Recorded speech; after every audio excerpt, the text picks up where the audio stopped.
If you've been to Chicago, you've probably seen iconic spots like Wrigley Field, the Bean, Willis Tower, and Navy Pier. But one of Chicago's most critical features is something most visitors will never see: a $4 billion tunnel system sprawling beneath its busy streets. Officially known as the Tunnel and Reservoir Plan, TARP, many simply refer to it as the Chicago Deep Tunnel Project. The purpose of this massive civil engineering project is to reduce flooding and prevent pollution from entering Lake Michigan. Its history, however, has been anything but straightforward, as it's been under active construction for over 4 decades, with a target completion date finally set for 2029. So why does Chicago need to invest such a massive effort in controlling flooding? The city sits on land that was once a swamp. Combined with its flat, low-lying topography and frequent severe storms, Chicago is naturally prone to flooding. On top of that, the city's combined sewer system collects both stormwater and sewage in the same pipes. When these pipes are overwhelmed during storms, untreated sewage and stormwater overflow into the Chicago River and Lake Michigan, Chicago's main source of drinking water. This not only causes public health risks, but also damages ecosystems and pollutes local waterways. Between 1864 and 1867, the city constructed the Chicago Lake Tunnel, not to move sewage, but to draw cleaner drinking water from farther out in Lake Michigan, away from the polluted shoreline. Mule-drawn rail cars carried clay and earth during the construction of this 5-foot diameter brick tunnel, which extends 2 miles into Lake Michigan. While this improved the city's drinking water supply, it did little to alleviate the growing flood problem. By the late 19th century, Chicagoans had grown accustomed to frequent flooding, but the 1885 flood was a breaking point. That year, the Chicago River reversed its flow, sending an enormous amount of sewage and pollution into Lake Michigan. This contamination sparked fears of cholera and typhoid fever outbreaks, diseases already circulating at the time. The flood caused millions of dollars in property damage, disrupted businesses, and severely impacted day-to-day life. In response, from 1892 to the 1900s, Chicago constructed the Sanitary and Ship Canal.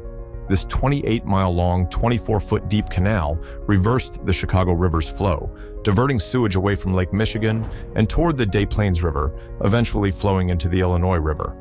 The canal not only improved public health, but also established a crucial transportation link between the Great Lakes and the Mississippi River, fueling Chicago's rapid industrial growth.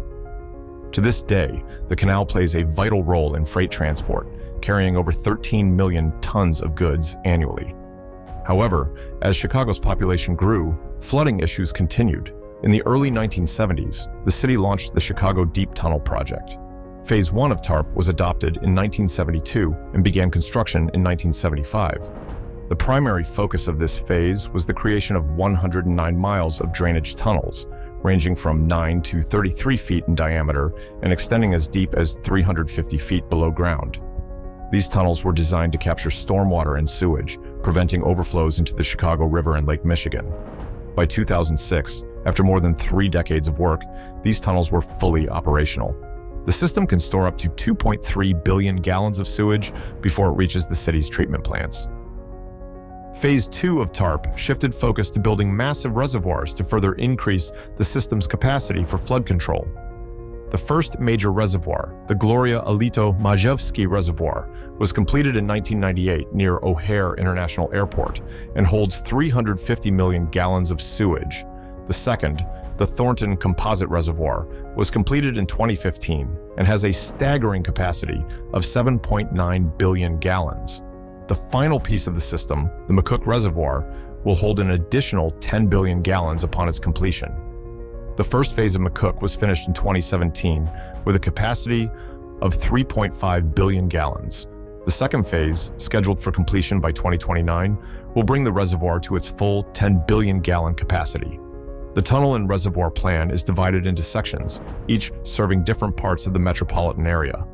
Thanks to the strategic layout of these tunnels, neighborhoods that once frequently flooded, such as parts of the South Side, Chinatown, and the Loop, now rarely experience severe flooding.